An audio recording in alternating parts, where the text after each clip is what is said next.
Bueno, en esta clase sincrónica vamos a ver eh, los poderes los poderes y organismos que prevé la Constitución que todavía no hemos visto. Ya hemos visto en profundidad el funcionamiento del Poder Legislativo y ya hemos visto en profundidad la interrelación entre el Poder Ejecutivo y el Poder Legislativo. Bien, ya en la clase anterior de competencias habíamos visto cómo en nuestro sistema federal se reparten las tareas o las potestades entre el gobierno federal y los gobiernos provinciales y a su vez con los gobiernos municipales. Bien, esta organización del poder legislativo en poder legislativo nacional, provincial y municipal también se replica en lo que son los poderes ejecutivos y en lo que son los poderes judiciales. Hoy vamos a hablar más en profundidad de lo que es el poder judicial a nivel federal y además la Constitución receptó tres organismos que funcionan para completar el organigrama estatal o el esquema constitucional estatal, que son el Defensor del Pueblo, o como se le llamaba antiguamente, Ombudsman, el Consejo de la Magistratura, que funciona para lo que es el ámbito judicial, y la Auditoría General de la Nación, que es la que se encarga del control externo de la actividad estatal. Pero bueno, vamos a ver todo en profundidad. Bien, bien. El sistema judicial argentino a nivel federal está compuesto por el Poder Judicial de la Nación, que son los jueces de primera instancia, los jueces que conforman los tribunales de las cámaras de apelaciones y el Tribunal Superior, la Corte Suprema de Justicia de la Nación, y por el Ministerio Público de la Nación. A su vez, el Ministerio Público está integrado por el Ministerio Público Fiscal y el Ministerio Público de la Defensa. Ambos están instituidos por la Constitución Nacional y después los poderes judiciales provinciales van a estar compuestos de acuerdo a las dinámicas que les imprima cada constitución. Por ejemplo, en la Ciudad Autónoma de Buenos Aires, el Poder Judicial está compuesto además por la asesoría tutelar que se encarga de lo que son los menores de edad, las personas en situación de vulnerabilidad, etcétera. Lo que antiguamente en el paradigma anterior, previo a la instalación de los derechos humanos, se diría como el defensor de pobres y ausentes. Bien, tenemos en total 25 jurisdicciones, ¿sí? 25 subsistemas que conviven en la República Argentina, ¿sí? O sistemas independientes junto con varios subsistemas u organismos complementarios auxiliares, esto que estábamos viendo, por ejemplo, en el diseño institucional de la Constitución de 1853 teníamos el Poder Judicial, el Poder Legislativo y el Poder Ejecutivo. Bien, luego a este sistema se incorporó el Defensor del Pueblo, la Auditoría General de la Nación y el Consejo de la Magistratura. Y esto se va a ir replicando de una u otra manera con sus matices en el resto de las jurisdicciones. Bien, bueno, acá les dejo para que ustedes tengan en cuenta estas materias de las que veníamos hablando, cómo se dividen entre cada jurisdicción. Si estamos hablando de jurisdicción nacional o estamos hablando de jurisdicción provincial. Los juzgados de orden nacional, ya sean federales o nacionales en el caso de la Ciudad Autónoma de Buenos Aires, interactúan con el Ministerio Público, que es el procurador y puede ser el fiscal, que tienen dos funciones diferentes, ¿sí? También interactúan con el Congreso Nacional, porque toda la creación de juzgados se hace a través de leyes especiales en las que se determina el juzgado a crearse, el lugar donde se va a crear y hasta incluso la cantidad de cargos que va a tener ese juzgado. Y también se relacionan con el Consejo de la Magistratura, que es el que va a instrumentar los procedimientos de selección y remoción de jueces. Bien. Tenemos que tener en cuenta que el Poder Judicial es el poder, digamos, que menos interrelación va a tener con, dentro de este criterio de los check and balances que crea la Constitución norteamericana y que nosotros seguimos, ¿sí? Esta idea de la separación de poderes para que todos se ejerzan funciones y se controlen a sí mismos, los pesos y contrapesos. El Poder Judicial va a ser el que menos va a tener este tipo de interrelación con los otros dos poderes, ya que la garantía primordial del Poder Judicial es la independencia de los otros dos. Es decir, no recibe instrucciones ni precisiones de nadie, no depende de ningún otro órgano, porque necesita la imparcialidad, como es el último interpretador de la Constitución Nacional y de las leyes, no puede quedar sometido a presiones de los otros poderes. De ahí surge el principio de inamovilidad de los jueces, que obviamente puede ceder ante las causales que prevén las leyes especiales y un procedimiento de remoción, y la intangibilidad de sus remuneraciones, que de ahí es donde viene la famosa discusión respecto de si los jueces tienen que o no pagar el impuesto a las ganancias. Pero todo esto radica en la cuestión de que el juez tiene que ser una figura durable en el tiempo, independiente, abstracta, que pueda resolver lo que se le presenta a decisión de la manera más imparcial posible. Bien, como mencionaba hace un rato, dentro de las interacciones del Poder Judicial con el Poder Legislativo está la creación de los juzgados por ley, como les decía. Después, el Senado es quien presta el acuerdo para la designación de los jueces, es quien realiza la integra el Consejo de la Magistratura, además de otras instituciones que forman parte de la integración de este organismo creado por la Constitución, integra a los juzgados de enjuiciamiento y también esto está relacionado con el tema de diplomas y desafueros, ya que aquí hay una interacción clara, que lo vimos en la primera clase, respecto del Poder Judicial y el rol de control o el rol, digamos, cómo juega la potestad de ser juez de los títulos de su propio cuerpo, la Cámara como juez de sus títulos, y el Poder Judicial como la entidad encargada de llevar adelante el proceso electoral y revisar los requisitos necesarios para ser legisladores y aprobar o no la candidatura de una persona que se quiera postular para legislador. Bien. El Ministerio Público, como les venía contando, es un organismo constitucional, es independiente y con autonomía funcional y financiera. Esto replica un poco lo que es el basamento de la independencia del Poder Judicial, y su función principalmente es la de promover la actuación de justicia.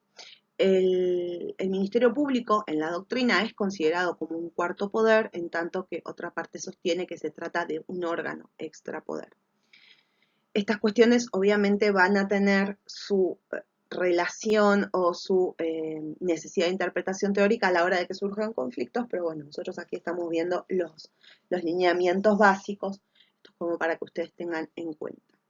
El Ministerio Público Fiscal está dirigido por el Procurador General de la Nación y encargado de la acción de los fiscales, y el Ministerio Público de Defensa está dirigido por el Defensor General de la Nación y está encargado de la acción de los defensores oficiales o públicos. Acá lo que nosotros tenemos que tener en cuenta es, normalmente ustedes seguramente han escuchado en las noticias, el procurador emitió su dictamen, la Corte ahora tendrá que fallar. Bueno, así como nos movemos con los jueces de primera instancia, segunda instancia y Tribunal Superior de Justicia, el Ministerio Público está organizado de la misma manera. BATE y el Ministerio de Defensa, el Ministerio Público de Defensa va a estar organizado de la misma manera también. Va a tener cuerpos de procuradores, de fiscales o de defensores en las primeras instancias, en las cámaras y ante la Corte Suprema.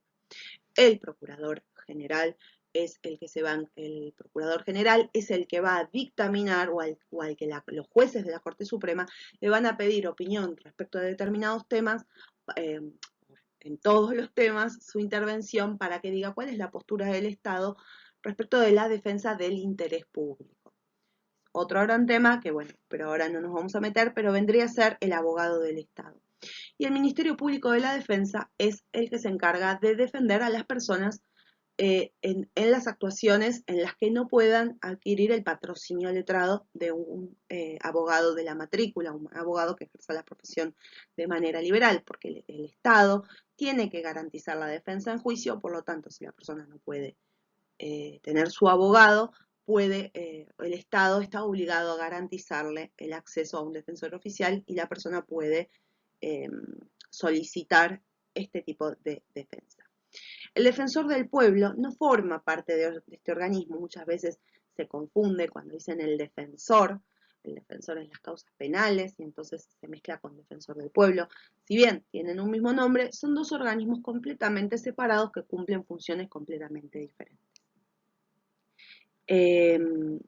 Ahora, igualmente, defensor del pueblo lo vamos a ver más adelante. Bien, como les decía,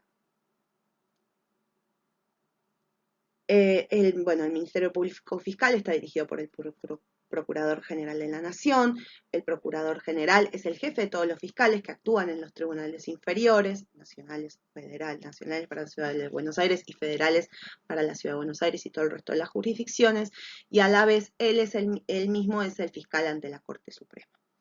El Ministerio Público Fiscal también tiene un cuerpo denominado Fiscalía de Investigaciones Administrativas, que es la encargada de investigar los posibles actos de corrupción en el Poder Ejecutivo Nacional, que es, digamos, el ente de la transparencia. Nosotros tenemos por un lado lo que es la Oficina Anticorrupción, que es un organismo recientemente creado o no hace muchos años, que está dentro de la órbita del Poder Ejecutivo, pero dentro de la órbita del Poder Judicial también existe una fiscalía encargada de investigar los posibles actos de corrupción o de falta de transparencia para dilucidarlos en el Poder Judicial en el caso de que esto se lo amerite.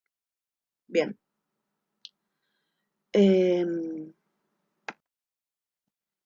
Bien, el Consejo de la Magistratura es un órgano permanente del Poder Judicial de la Nación. Está incorporado a la Constitución Nacional con la reforma del 94 y la ley que lo reglamenta es la 24937.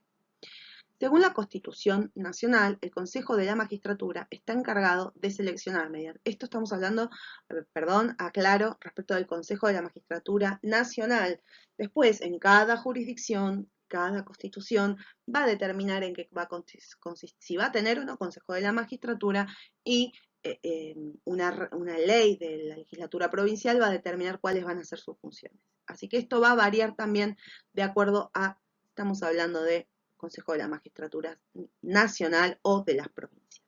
Pero para el caso nacional, el Consejo de la Magistratura se encarga de seleccionar mediante concursos públicos a los postulantes, a los postulantes para ser jueces de las instancias inferiores o los juzgados de primera instancia y de cámara.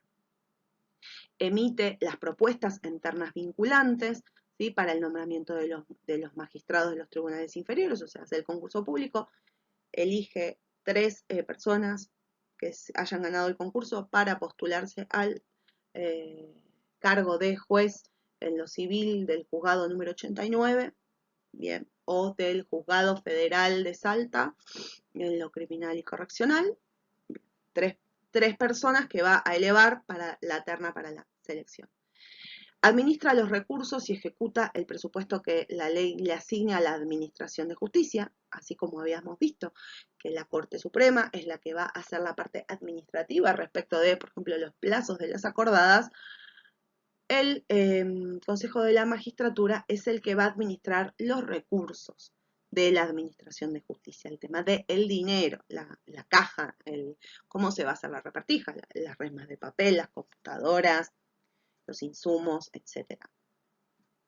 También, bueno, está la suprema función del Consejo de la Magistratura, que es ejercer facultades disciplinarias sobre los magistrados, decidir la apertura de los procedimientos de remoción de magistrados, o suspenderlos, o formular la acusación correspondiente. Por ejemplo, no sé, le llega una denuncia de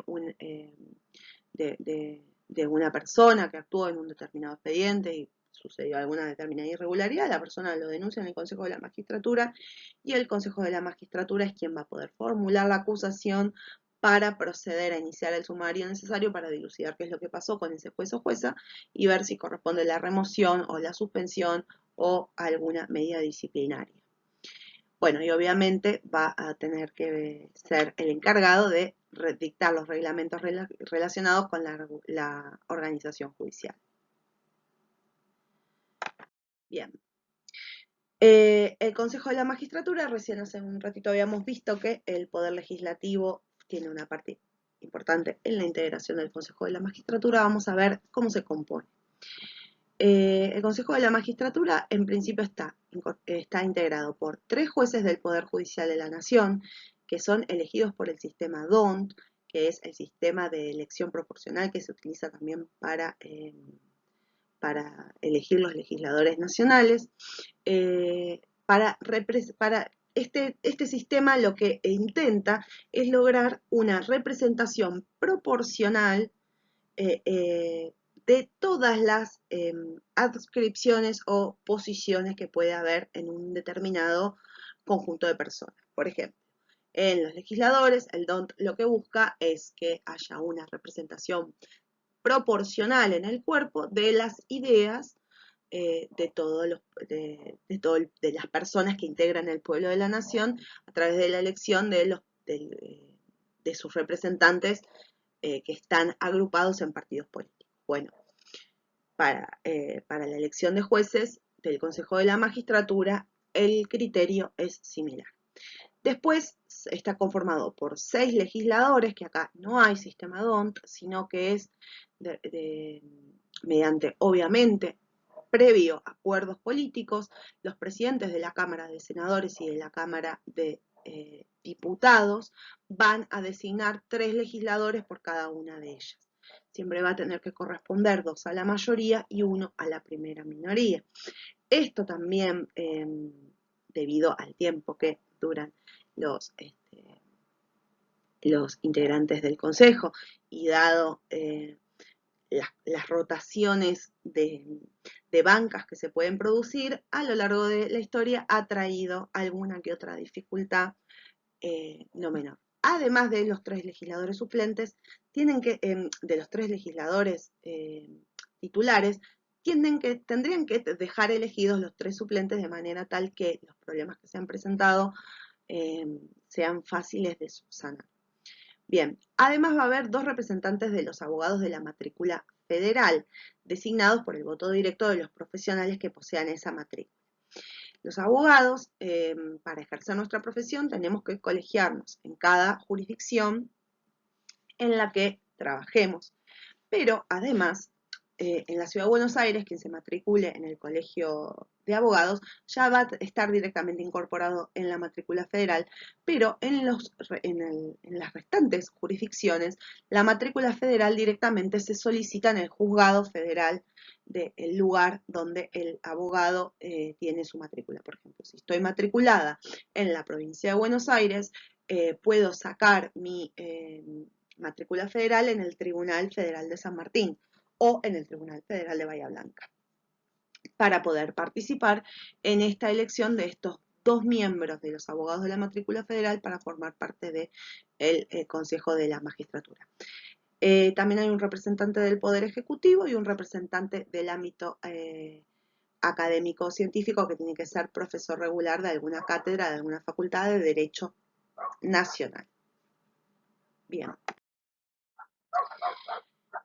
La Corte Suprema, en su artículo 15, establece que también existe un organismo que es el llamado jurado de enjuiciamiento, que deberá estar contemplado en la misma ley que el Consejo de la Magistratura. El jurado de enjuiciamiento es el que resuelve la acusación que el Consejo de la Magistratura hace a un juez, esto que veíamos recién, recibe una denuncia, investiga y realiza una acusación formal.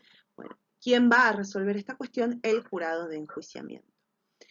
Se forma cada 4 años en el inicio de las sesiones del Congreso y está integrado por 2 jueces, por 4 legisladores y un abogado de la matrícula federal.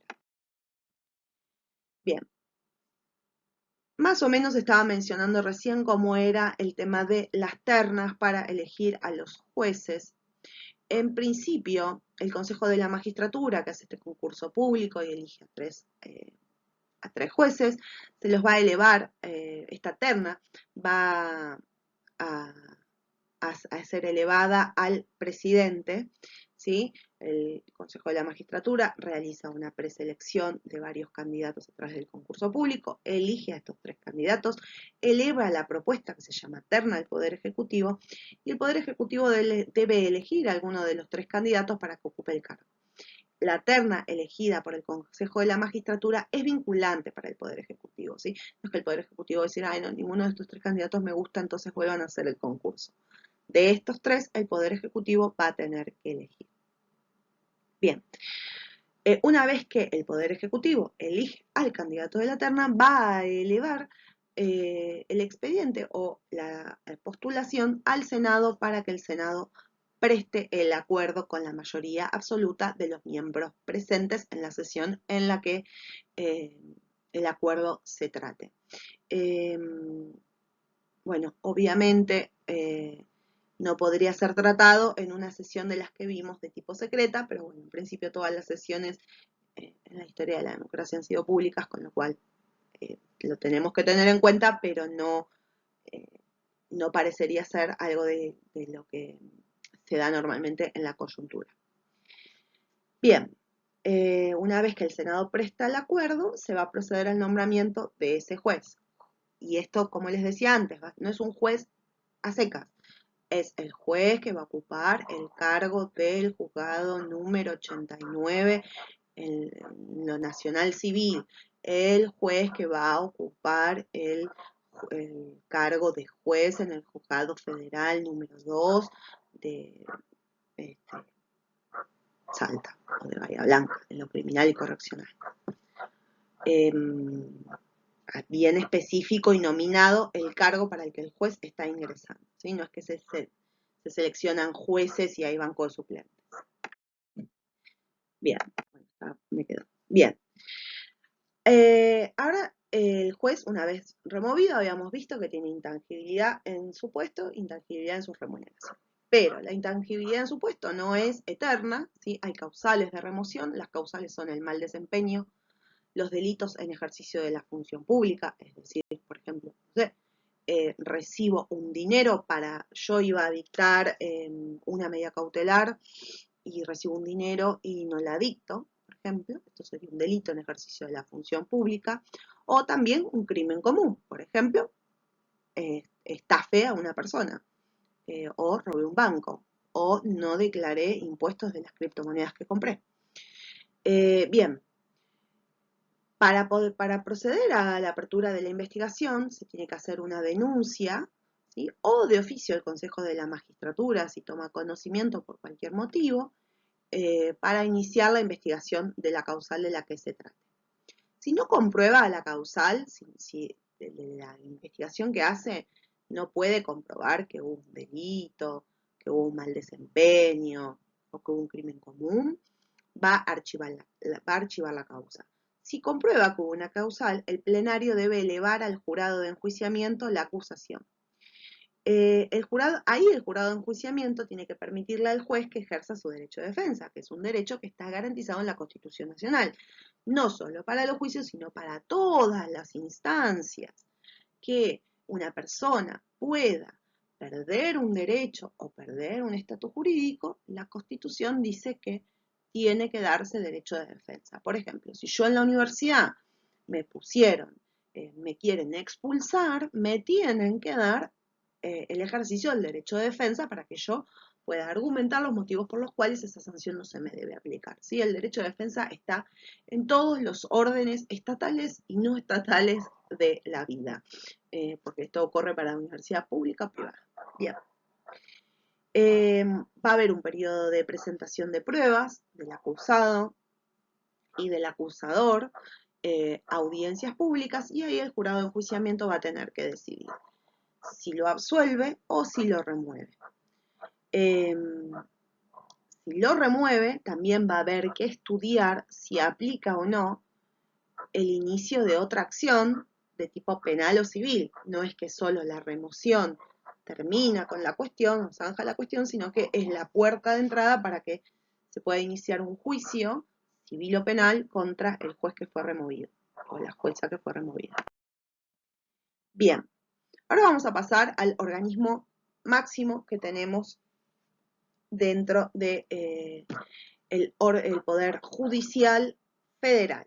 No es el órgano superior en el sistema de protección de derechos humanos federal, porque tenemos la Corte Interamericana de Derechos Humanos, pero de lo que depende del presupuesto de recursos y gastos del Estado Nacional, este es nuestro órgano judicial superior. Y es cómo se eligen a los ministros o jueces, también se les llama, de la Corte Suprema. La atribución es del presidente de la nación, quien va a designar o quien va a decir quiénes son las personas a quienes va a postular para el cargo de ministro de la Corte.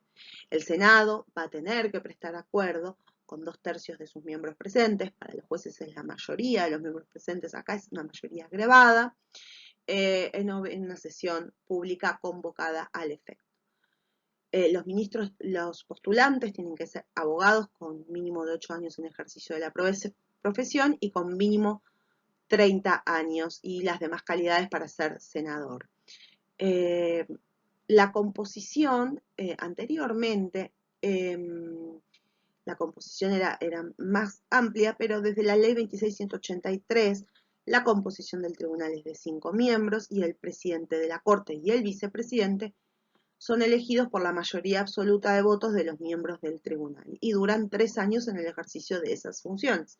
O sea que cada 3 años los miembros del tribunal tienen que someter a juicio, someter a votación nuevamente quién va a ser las autoridades del tribunal.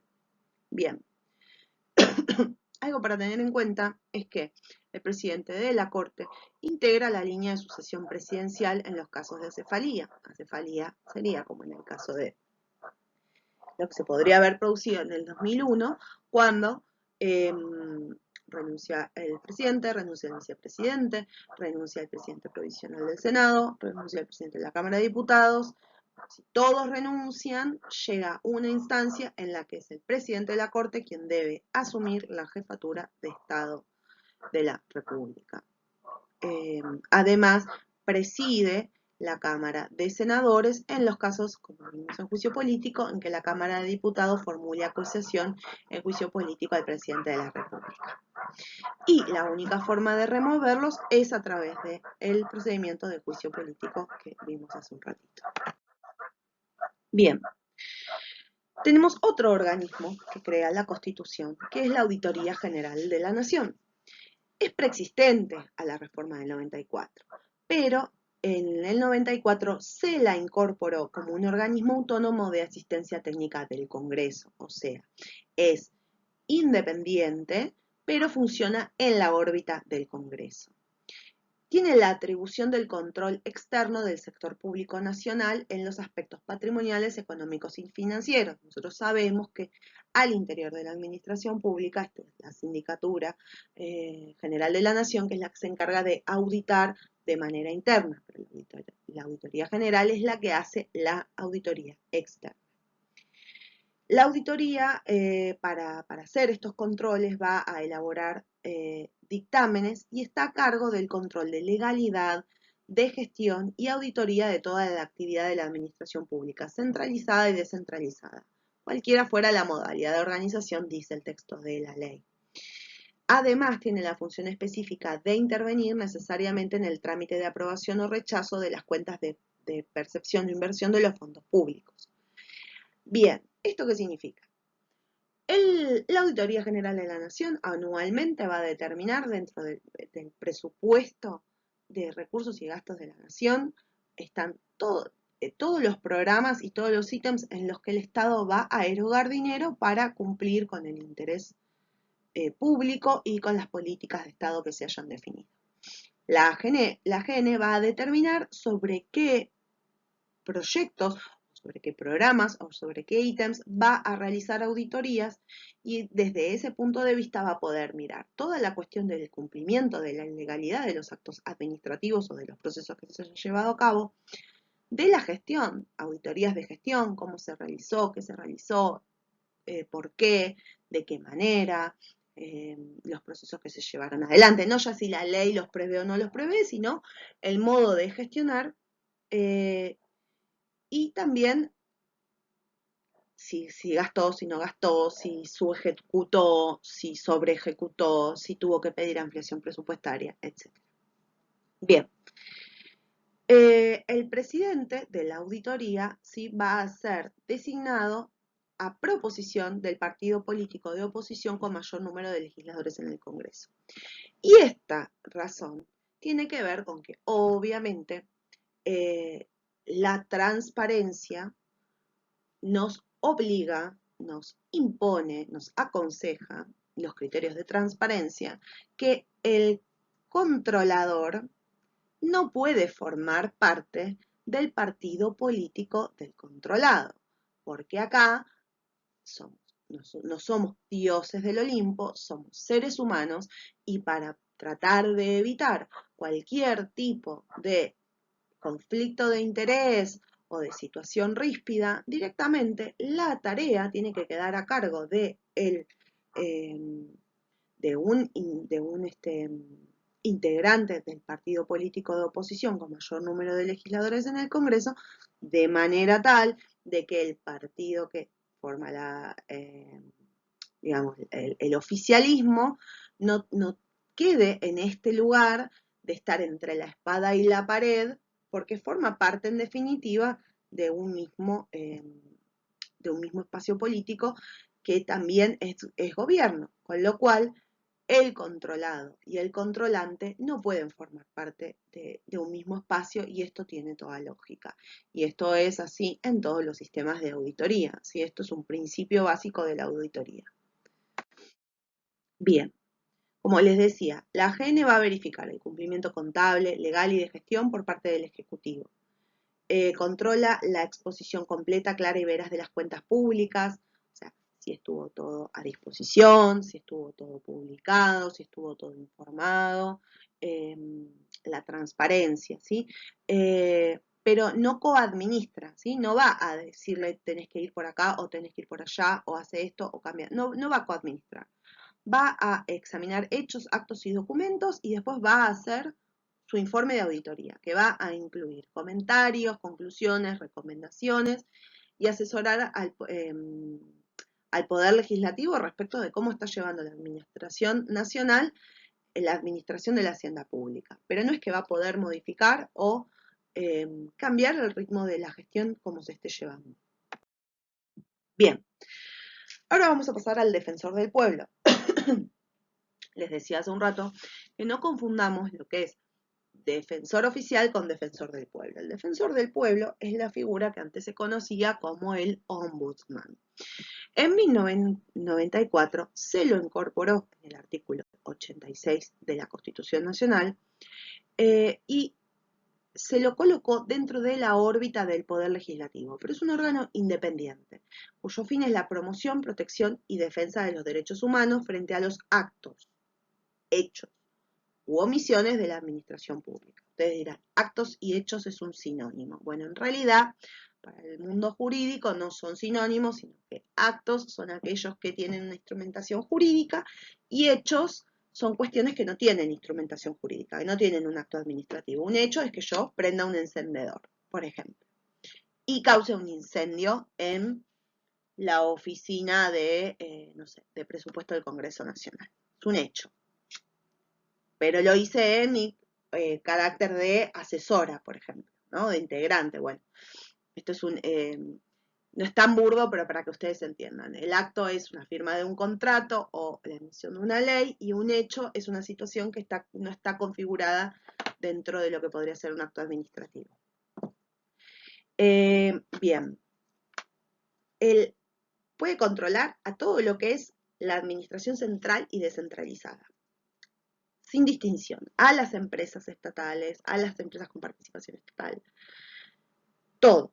Tiene solo 3 organismos en los cuales no tiene injerencia. Y estos son el Poder Judicial, que es esto mismo que yo les decía hace un rato, que el Poder Judicial es el organismo que menos está incorporado dentro de lo que son los check and balances y los pesos y contrapesos.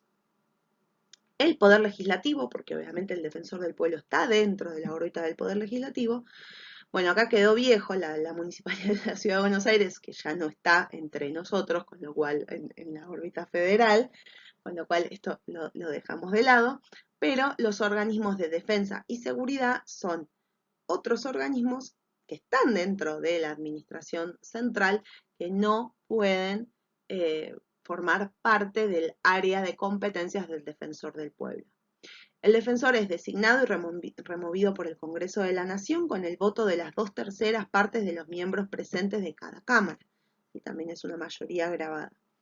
Tiene 5 años en el ejercicio de sus funciones y algo que es muy importante es que tiene las mismas inmunidades que los legisladores.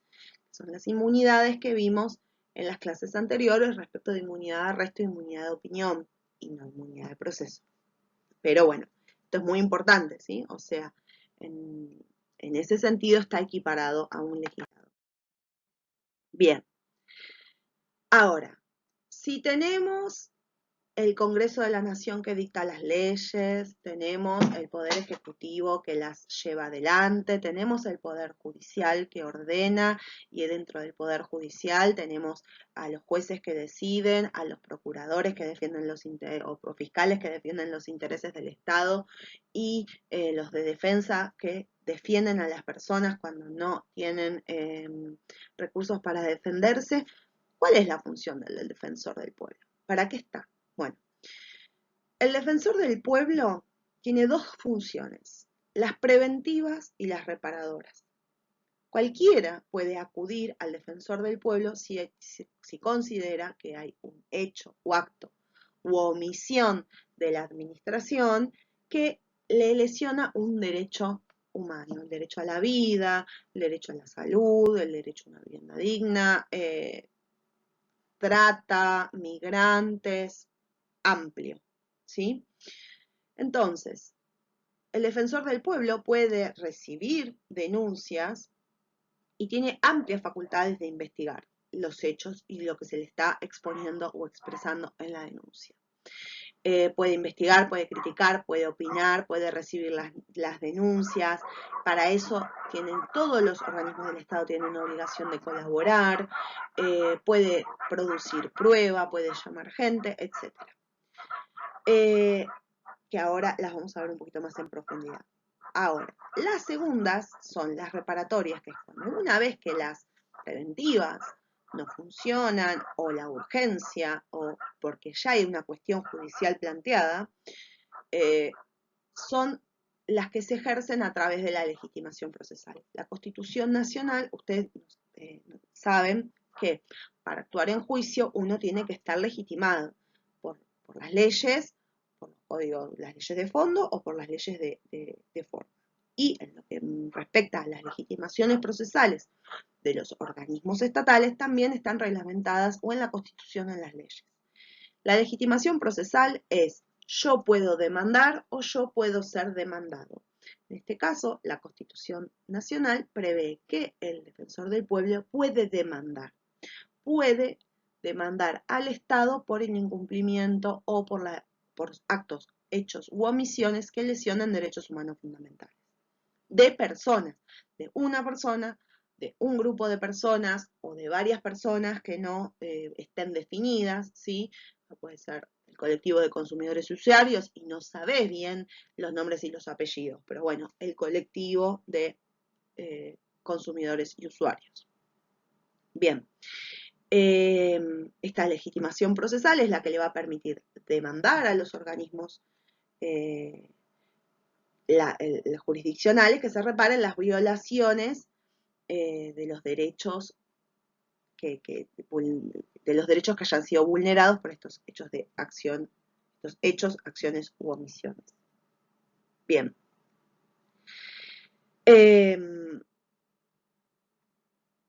Bueno, esto lo dice tal cual la página oficial de la Defensoría.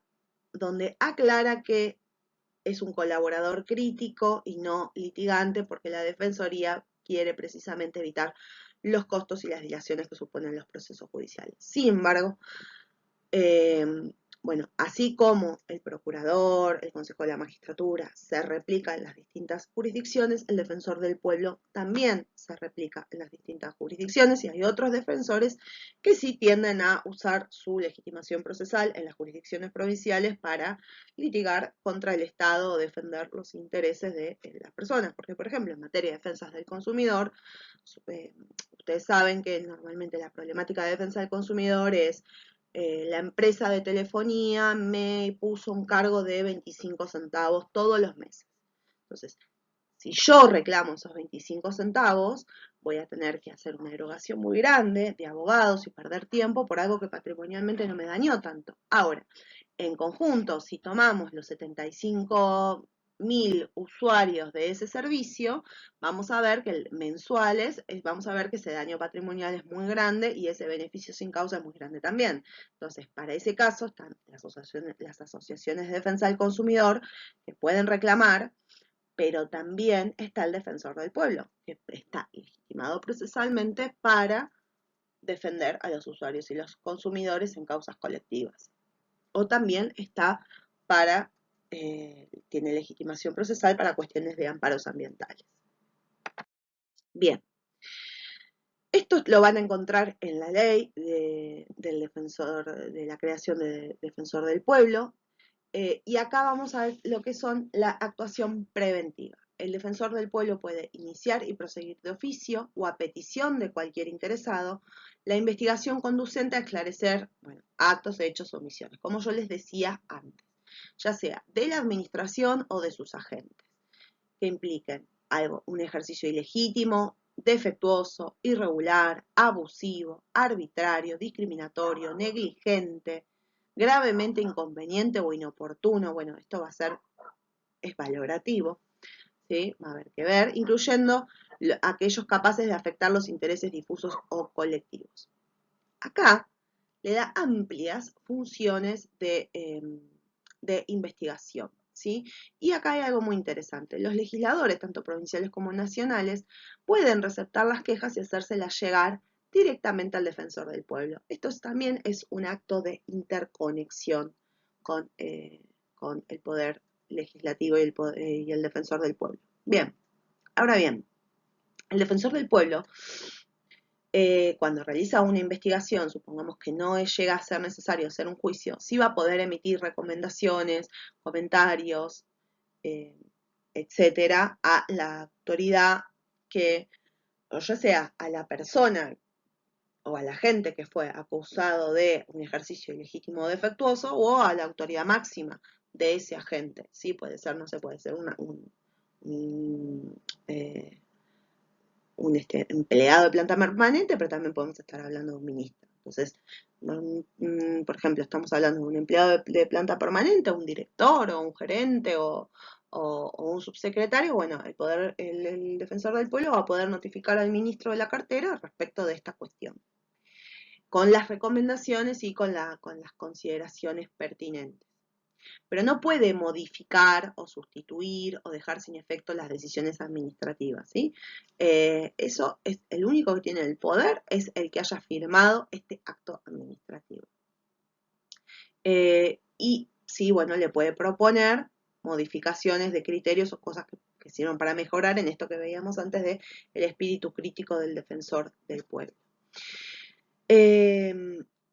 Ahora, si con la conclusión de la investigación llega al convencimiento de que esta norma puede provocar situaciones, que hay una norma que puede provocar situaciones injustas, esto tiene que ver, lo dice la ley, y tiene que ver con que la actuación de la administración siempre se produce legítima.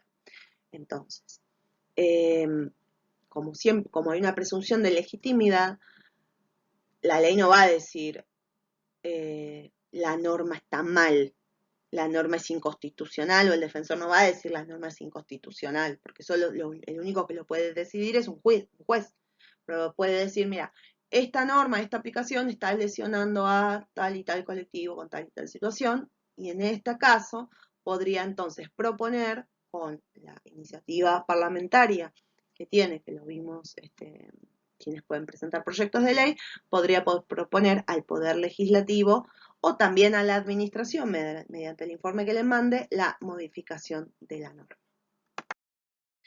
Así que bueno, con esto podemos completar lo que son los organismos que están previstos, los órganos y los poderes que están previstos en la Constitución Nacional y cerramos todo lo atinente a introducción al derecho parlamentario. Muchas gracias.